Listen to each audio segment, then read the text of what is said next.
au-delà du bénétisme à la Ricardo, à la Malthus, à la Kenney, à la Smith, à la Sismondi, ce qui compte, c'est pas le profit, c'est le taux de profit. Donc, la masse du profit grossit puisque je vends de plus en plus. Mais le taux de profit, lui, ne cesse de baisser. Et le capital est cette organicité contradictoire qui fait que, en permanence, le capital est condamné à accumuler les conditions de sa mort. Le parcours biologique du capital est le parcours dialectique de sa nécrologie.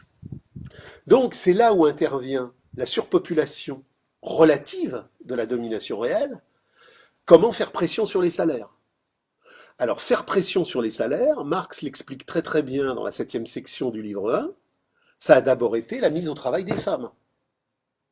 On n'a pas mis les femmes au travail pour qu'elles s'émancipent d'une cellule familiale sclérosée. On les a mis au travail parce que, entre les paramètres de la force physique, entre les paramètres de la grossesse, et bref, tous les paramètres historico-biologiques, d'emblée, on a considéré que la femme serait moins payée que l'homme. Donc, Marx nous dit, on remplace un homme par 2 femmes.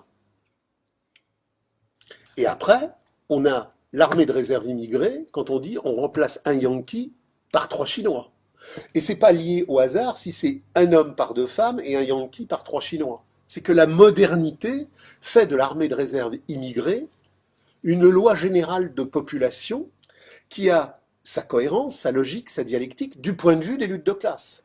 C'est pas par hasard si cette surpopulation relative immigrée emprunte le chemin de la surpopulation relative féminine dans cette première armée de réserve de femmes mises au travail. La deuxième, c'est les immigrés mis au travail.